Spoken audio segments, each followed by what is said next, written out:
the day I got out of prison, two men were waiting for me. One was my husband, and the other was my son. The sun was blazing, and both of their faces, one big and one small, were full of impatience. Eric asked me, after 5 years inside, "Have you learned your lesson? Do you know how to get along with people now?" The son I carried for 10 months chimed in, "Aunt Sophia and I don't like dogs, so you're not allowed to have one anymore," thinking of the ridiculous reason for my imprisonment and the dog I'd raised for years that Sophia had beaten to death. I chuckled softly. Sure. Then, I pulled out 2 documents. One was a divorce agreement, and the other was a document to sever parental ties.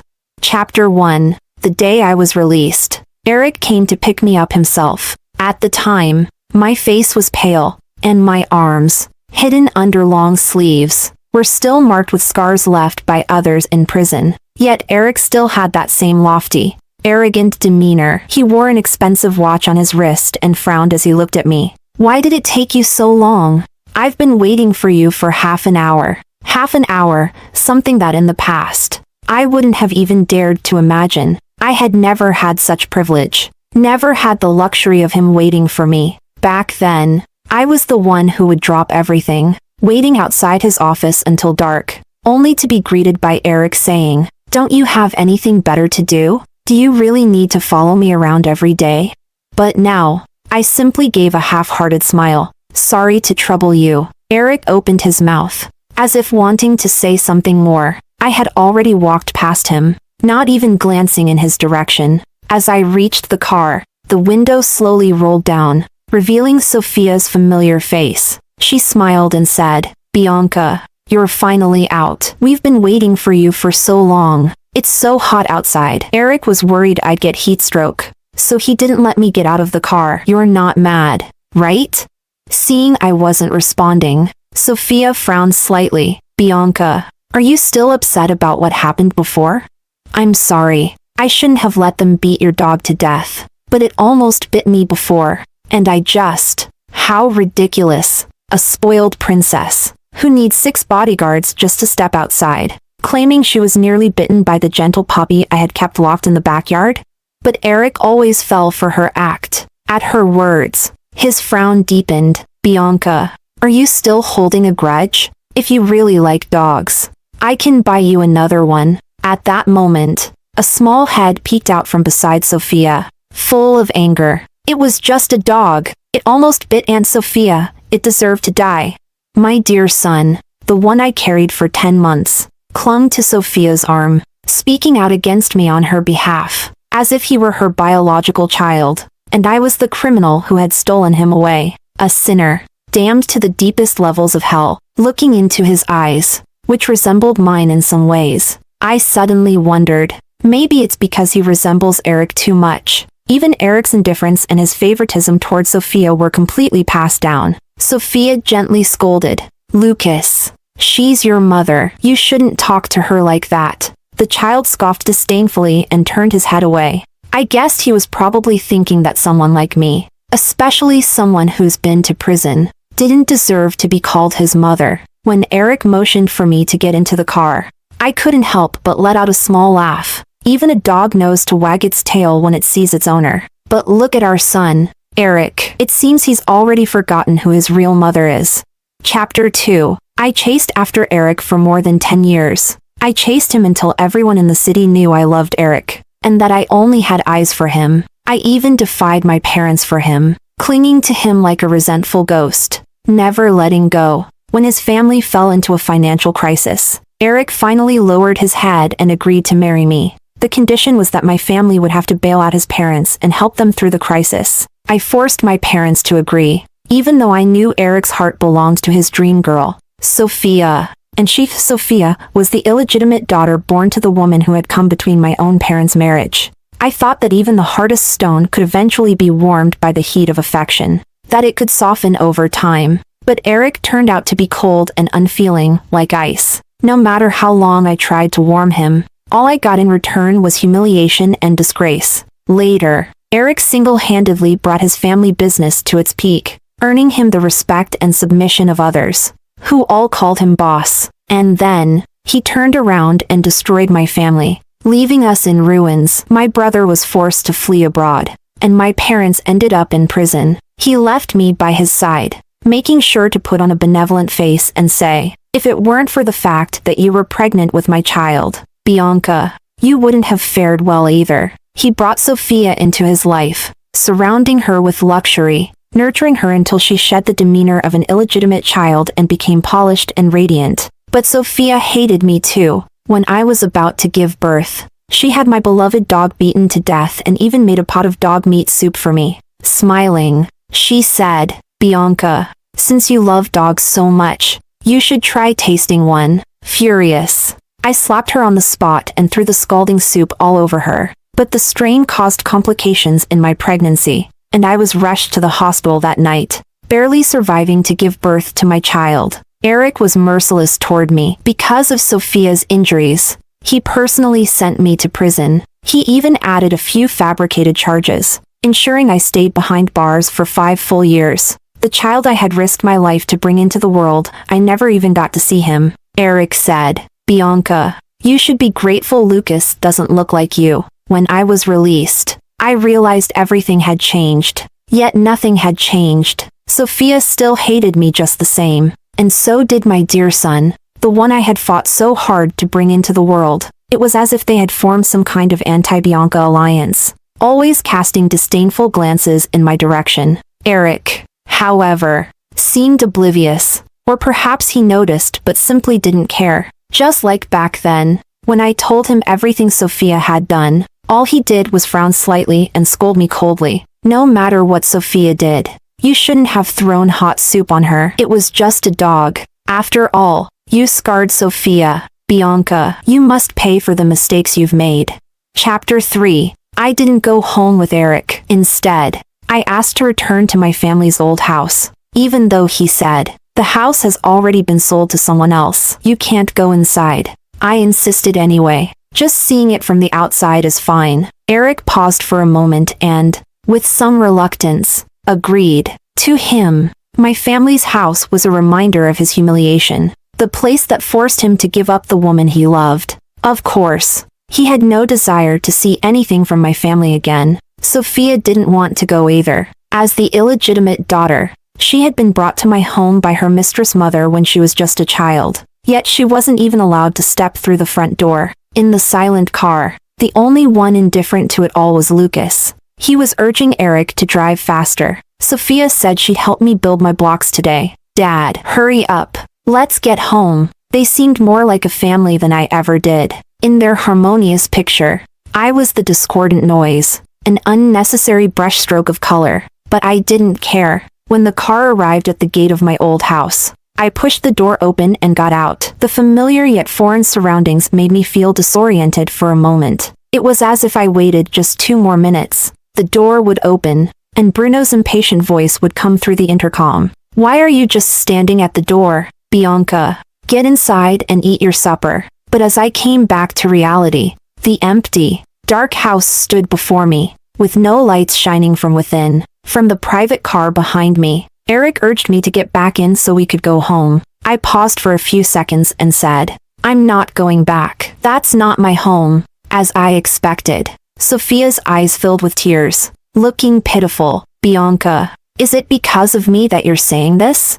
"I'm sorry. I never meant to take your place." Eric just took pity on me. "That's why I've been staying at his house. If you don't like it, I can move out right now." This shallow attempt to play the victim, if it were posted online, people would be quick to comment, "Sister, stop it. The green tea vibes are overflowing." But Eric seemed oblivious to it. And Lucas, having inherited all of Eric's flaws, shouted at me as well, "Will you ever stop? You've been picking on Aunt Sophia since the moment you got out of prison. Isn't it enough? It's your fault Aunt Sophia suffered, so you deserve to go to jail. How can you still have the nerve to criticize her? He's only 5, too young to truly understand. He spent so much time with Sophia, and with Eric as a poor role model, learning all the wrong lessons. I could understand why he acted this way toward me, so I generously forgave him. Then I said, "Not only can I criticize her, but I can also criticize you, and I can hit you too." "Lucas, do you think I won't?" Chapter 4. In the end, I got what I wanted. I was left alone. Lucas threw a tantrum, his cries sharp and piercing, hurting everyone's ears. Even Eric thought I had lost my mind. How could you say something like that to Lucas? Bianca, you really need to calm down. He left me standing there, driving away with Sophia and Lucas. I stood in place for a few minutes. Then, I clumsily climbed over the gate and slipped in through the first floor window, which had never been locked. Using my phone's light to guide me, I made my way through the house. It was a mess, as I expected. It was obvious how hastily things were packed up when they took everything. I headed upstairs and found my old room. Most of the gifts my parents and my brother Bruno had bought for me had been confiscated. I fell behind the headboard and, just as I suspected, found a thick stack of items hidden there. When I pulled them out, I realized they were the love letters I had written to Eric back when I was a student. I paused in silence and opened one. Tucked inside were bills of cash. These had been left for me by my brother Bruno. Our family's bank accounts were completely frozen, so Bruno couldn't leave me enough money to survive. He had no choice but to convert it all into cash and hide it around the house in places where the workers couldn't find it. But I didn't expect him to hide the money inside the love letters. Reluctantly, I had to reread each one of those letters from beginning to end. The naive feelings of a young girl, now like a boomerang, stabbing me in the heart over and over again. Even though I had given up on Eric, I still silently shed tears. In the end, I ripped everything into pieces with my own hands, as if I was wiping away all the feelings I had once had for Eric, leaving nothing behind. I wasn't foolish enough to spend the night in an abandoned house. With the money Bruno left for me, I found a small hotel in the city and stayed there for the night. So when Eric called to ask why I wasn't at the house, I was momentarily stunned. You climbed in to look for me? Of course. I didn't know if he had seen the shredded love letters, but an unwelcome hope surged in my chest. Before I could say anything, Eric continued, "You're coming home with me today to apologize to Lucas and Sophia. What you said yesterday was ridiculous. Bianca, you can't talk to Lucas like that. He's your child." The words rose to my throat but were forcibly swallowed back down. I curved my lips in a silent smile. "Don't you think Lucas looks more like Sophia's child than mine?" Eric froze. "What do you mean? Let's get a divorce." Eric. I exhaled slowly, releasing the pressure in my chest, and said each word deliberately. "When you have the lawyer draw up the divorce papers, have him prepare a document to sever ties as well. I don't want you or Lucas anymore." Chapter 5. I thought I had made myself perfectly clear, but all Eric said was, "Bianca, stop saying things just to spite me. It's pointless." Back when I was chasing him, I'd thrown my share of tantrums.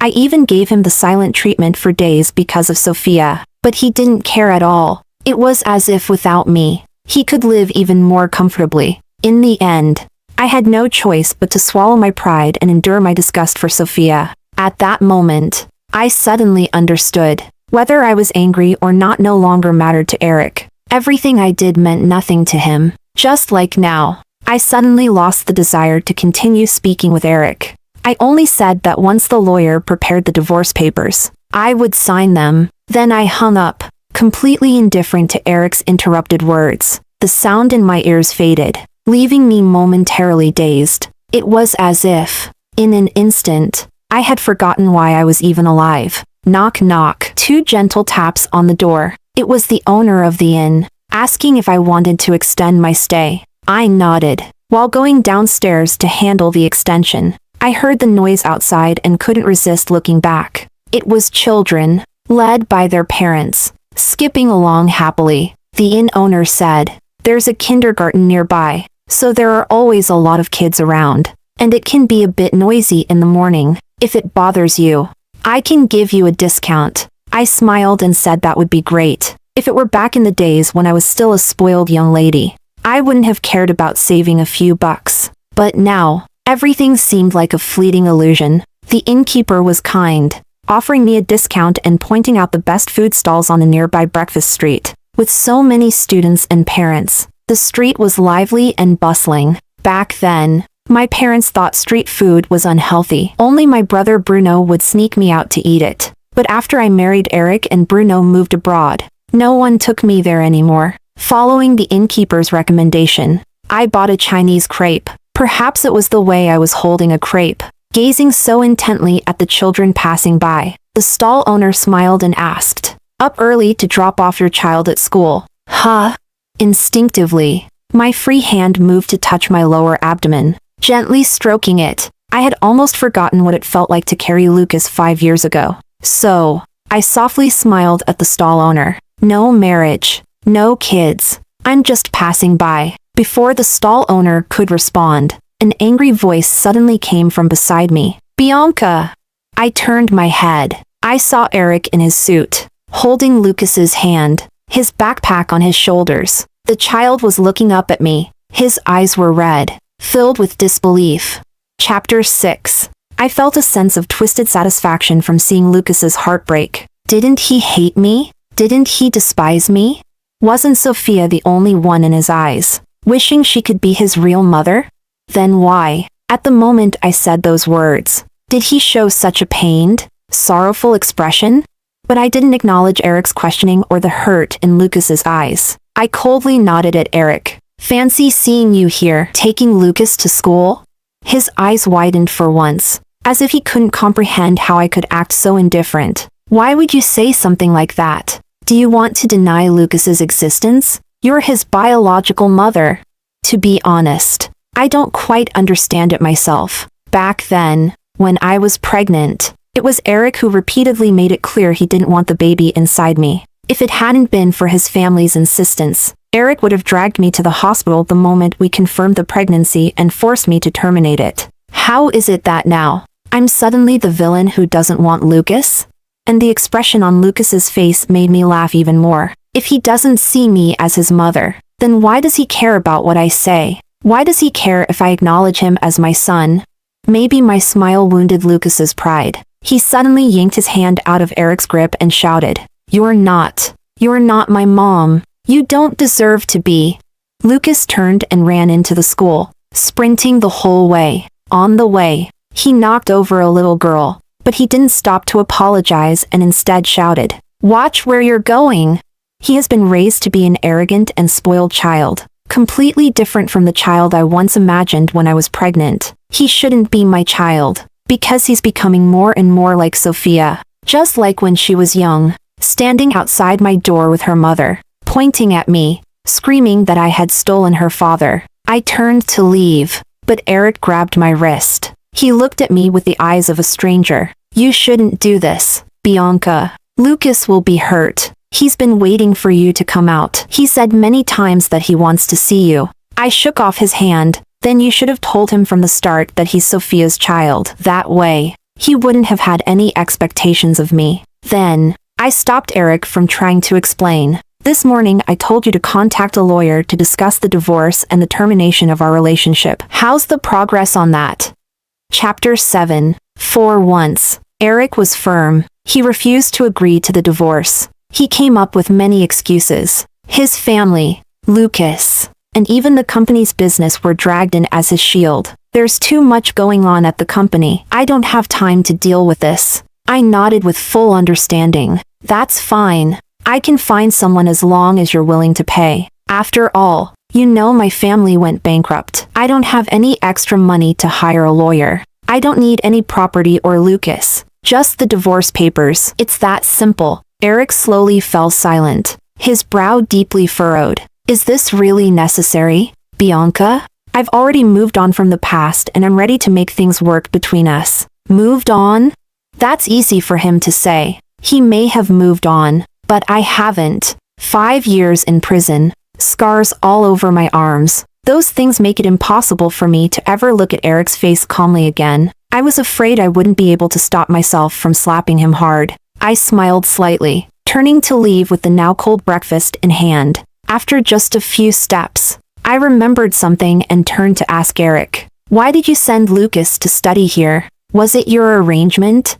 He seemed to think that I had changed my mind about giving up on Lucas, and a glimmer of hope lit up in his eyes. "No, it was Sophia's idea. She said Lucas needs to toughen up, that he shouldn't always be treated like some privileged young master." His voice trailed off as he saw the mocking look in my eyes. "Bianca, are you going to?" "No, I'm not trying to criticize Sophia. How she arranges things for Lucas is entirely up to your family. I said. I just want to ask you this. If Lucas were really Sophia's biological child, would she send him to this ordinary school, instead of one of those fancy bilingual preschools downtown that cost hundreds of thousands in tuition?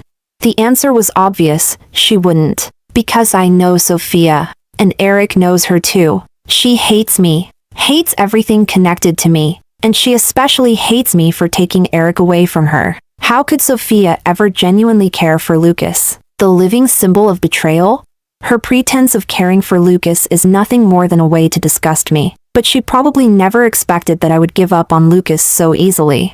I'm so useless. I won't fight her for the child. Or for the man. I'll just quietly choose to walk away from it all. The crepe I bought had gone cold. And when I took a bite, it didn't taste good at all. Suddenly, I missed the street snacks Bruno used to sneak out of school to buy for me. But unfortunately, I might never taste them again. Chapter 8. 5 years of torment didn't just break me, it broke Eric too. It seemed like he was losing his mind. He actually forced me to see a psychiatrist. No one dislikes their own child. Bianca, you must be sick. I didn't want to go, but Eric threatened me with my parents. I've found a way to overturn your parents' case. Bianca, as long as you agree to get treatment, I'll help them get out of prison. The one who sent them to prison in the first place was Eric himself. I looked at him and asked again, really? He nodded. How ridiculous.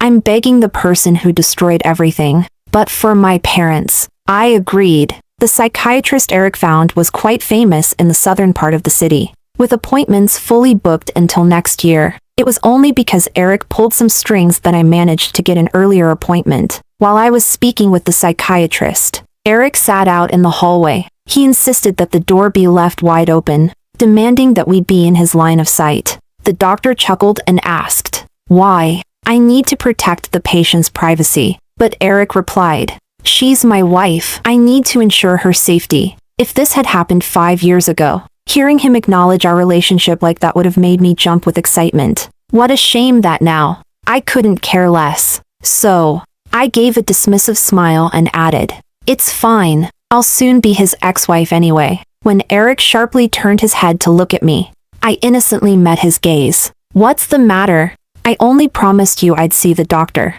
Not that I wouldn't divorce you." His face darkened immediately. His lips pressed into a cold, hard line. He sat rigidly on the hallway bench, staring at me without blinking. The doctor shrugged and said, "I think I understand why you want a divorce." I smiled without saying anything. I suppose there really were many things I needed to vent to the psychiatrist. He even made a suggestion. "If you truly can't accept your own child, I suggest you volunteer at an orphanage or similar institution. Maybe after spending time with other sweet children, you'll be able to accept your own." Chapter 9. The doctor's suggestion received Eric's approval. On the way to pick up Lucas, he even called his assistant to inquire about all the orphanages in the city. I sat in the back seat, turning my head to watch the changing scenery outside the window. I didn't wait with him at the school gate. Instead, I had him drop me off far away. Eric opened his mouth but ultimately only said, "I'll arrange for Lucas to transfer schools. You were right, he deserves to go to a better one." I didn't respond, nor did I pause my steps as I walked away.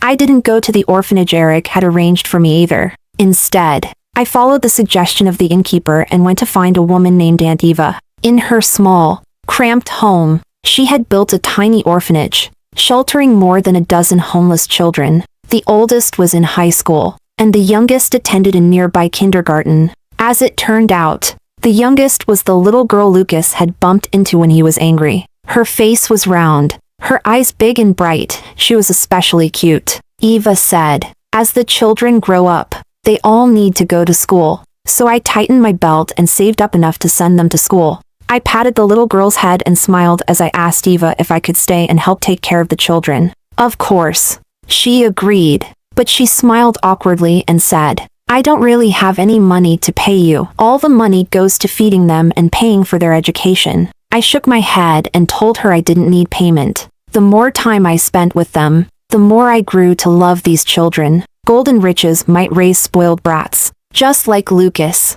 But plain porridge and pickles can nurture obedient and well-mannered children like Selena. When it was time for the kindergarten parents' meeting, Eva was busy taking care of the kids and couldn't go. So she asked me to attend the meeting in Selena's class. I agreed to take on the task. As it happened, Selena and Lucas were classmates, and their seats were very close to each other. So when Lucas saw me walking into the classroom holding Selena's hand, his eyes widened, and he shot up from his seat. Chapter 10. He had indeed been raised to be unruly and out of control. He ran over and pushed Selena. Selena fell to the ground, landing hard on her backside, and immediately started crying. Lucas, with his hands on his hips, shouted at her, "Thief!" Selena, wiping her tears, stood up. "I'm not." Because of the commotion, the other parents all turned to look. Even the other children gathered around to watch. But Lucas only called Selena a thief, refusing to say what she had stolen. With arrogance, he declared, "You're a thief, a dirty little thief." The parents didn't know anything, but seeing Lucas, at such a young age, wearing brand-name clothes and shoes, and the man attending the meeting with him looking like a successful professional, they silently sided with Lucas, scolding Selena and even criticizing me, accusing me of not raising the child properly. I remained silent. After helping Selena up, dusting off her clothes, I sternly questioned Lucas. "You say she's a thief. What exactly did she steal from you?" Lucas's eyes turned red as I scolded him, and tears started to roll down his cheeks. But he stubbornly bit his lip. "She knows exactly what she stole from me." Maybe I was too harsh. The other parents stepped forward, telling me to speak more gently to the child. Seeing Lucas in tears, some of them even spoke more harshly. "You didn't raise your own child properly, so how can you take it out on someone else's kid? I bet your kid will turn out just like you, no good." They continued to criticize, completely ignoring Selena, who was crying and denying, "No, I didn't steal anything." Just as the commotion reached its peak, the teacher and Eric finished their conversation and entered the classroom. The teacher asked, "What's going on here?" The parents quickly started complaining, their faces showing anger, while constantly glancing at me. Even Eric noticed me, his expression changing slightly. Lucas probably thought his dad, who always doted on him, would side with him this time too, so a smug look appeared on his face. "You're a thief. Now apologize." "Lucas, apologize." Chapter 11. Lucas froze. He looked around, once again confirming that neither Eric nor I was on his side. His voice grew shrill with anger. "I won't apologize. She is a thief. What did she steal from you?" Under Eric's stern questioning, Lucas couldn't hold back anymore. He burst out crying, shouting, "Selena stole my mom. She's supposed to be my mom. Why is she helping Selena?"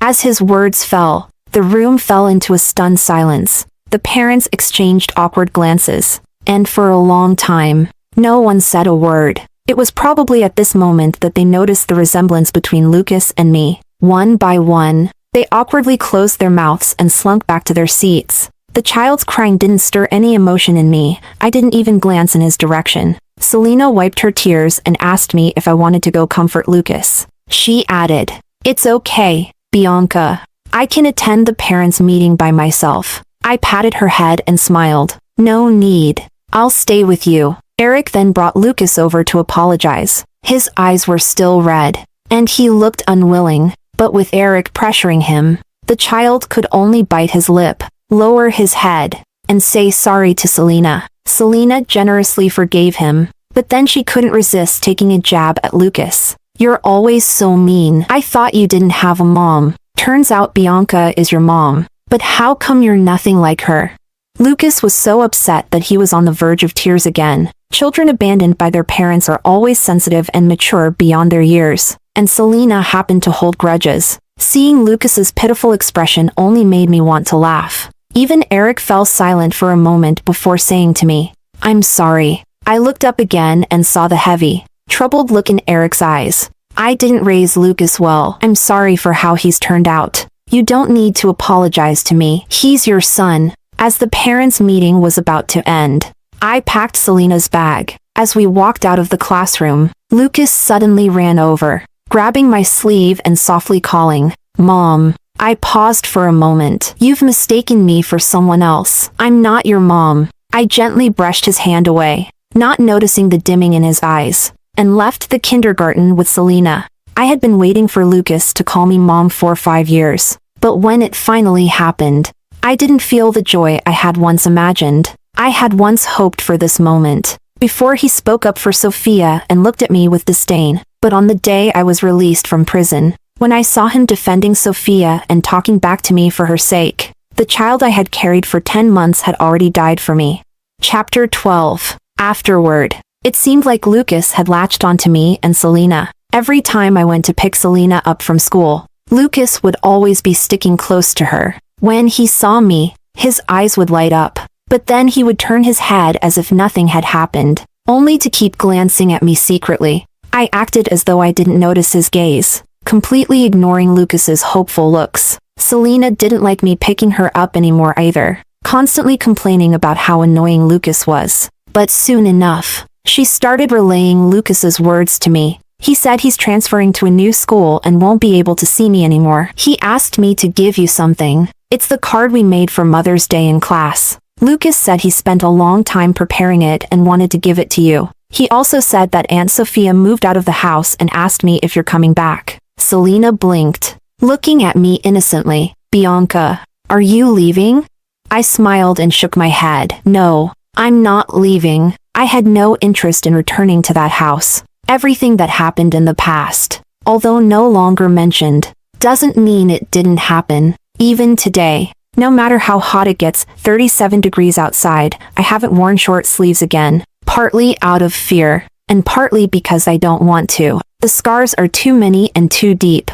I don't want to scare anyone by showing them." The divorce agreement I had with my lawyer draft was progressing steadily, but Eric never cooperated, always saying he needed more time to review the terms, asking me to wait for his response. The lawyer asked me what to do. After thinking about it, I took the printed draft and went to see him in person. As luck would have it, Sophia was there too. She stood with an air of the lady of the house, smiling at me with narrowed eyes. "What's the matter, Bianca? Why have you suddenly come back? Do you need something?"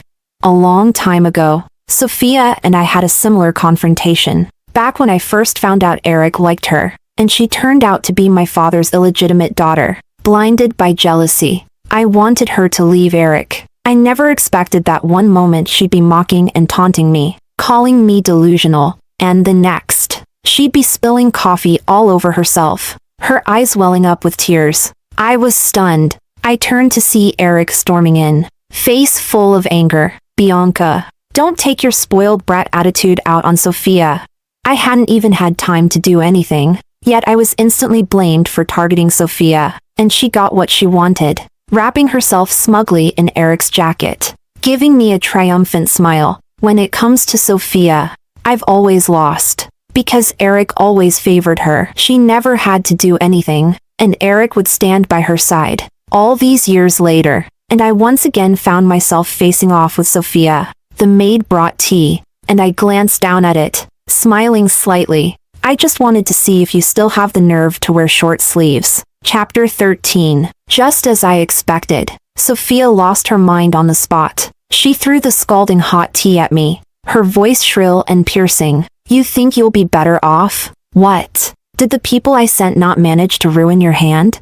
I had already suspected as much. The women in prison who had clear intentions, coming straight for me with sharpened toothbrush handles to slash my arms, those were probably all arranged by Sophia. She didn't dare ruin my face directly, worried that Eric would notice something when I was released. So, she chose to get back at me in a roundabout way. She must have given specific orders to make sure I suffered 100 times more than she ever did. That's why my body is covered in scars. And those 5 years in prison were so dark that I don't even want to remember them. The hot tea seared my arm and the side of my face, turning my skin a bright, painful red. But I didn't react the way I had 5 years ago, recklessly lunging at Sophia to make her pay. I simply curled my lips into a slight smile and looked at her calmly. "Sophia, sometimes people turn into exactly what they hate the most." She froze. The next moment, The door burst open. Eric rushed in, his eyes widening slightly when he saw my condition.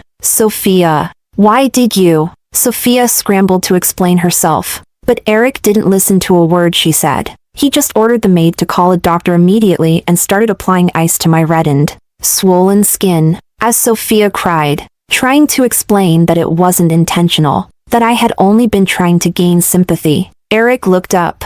Are you saying that Bianca poured boiling water on herself just to put on a show for me?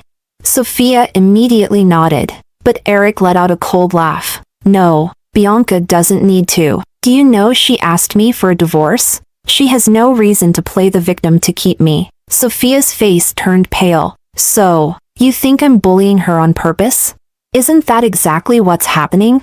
The same impatient look that Eric had often directed at me over the past decade appeared again, but this time, it wasn't aimed at me. It was aimed at the Sophia he had always cherished. Sophia's lips trembled, and for a long moment, she couldn't find the words to respond. All I could feel was amusement. She's no different from who I was back then, equally foolish, equally manipulated by a man's emotions. In the end, left with nothing but the lingering disappointment of a relationship that was never quite real. The antique clock in the living room chimed softly, marking the passage of time. It was time for Lucas to come home.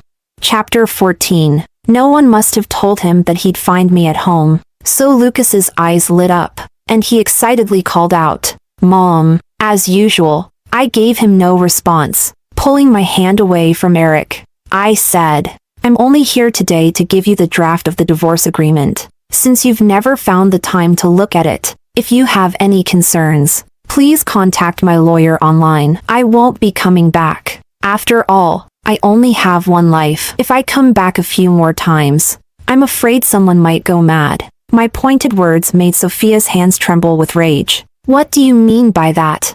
I smiled lightly. Nothing at all. Don't misunderstand, it's not about you. Oh, and one more thing. I turned to look at Lucas. I've spent a lot of time with the kids at the orphanage, and I've found them to be very sweet. But I'm sorry. I still can't stand Lucas. So my terms remain unchanged. I want nothing from you. Not Lucas. Not anything from your family. I just want a divorce. The color instantly drained from Lucas's face. To him, having his own mother reject him must have been a blow too hard to bear. Eric, too, seemed stunned by my words. He tried to reach out to stop me, but I evaded him. After a long pause, he finally spoke in a broken voice. Bianca, this isn't fair to the child. He said Lucas was only 5 years old, too young to understand anything. His perception of me came entirely from what Sophia and Eric had told him. At that time, they hated me. How could they have said anything kind?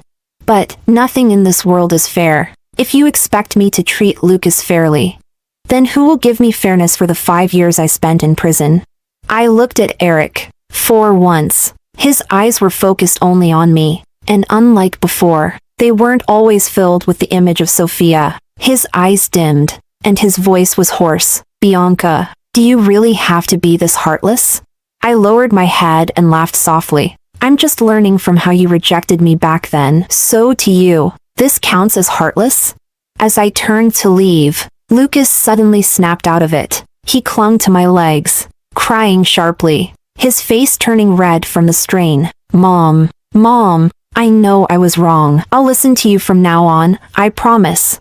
It was Aunt Sophia who told me to say those things. I'm sorry. Mom, please don't be angry. Mom, please don't leave me. The sharp sound of his crying made me furrow my brow slightly. I coldly pried his arms off me and walked briskly toward the door. As I closed the door, I saw Lucas trying to follow me, but he was crying so hard that he lost his balance and fell to the floor. He cried out, calling for me, over and over again. Even Eric, who tried to help him up, was pushed away. Get away! I want Mom to help me. Give me back my mom! The door shut, and the cries were muffled. I let out a slow breath. 5 years ago, when Eric sent me to prison, he was probably certain. He thought that because I loved him, and because my child was his, I would come crawling back after my release. No matter how much I hated him, but Eric was wrong. In the end, I didn't love him or the child that much.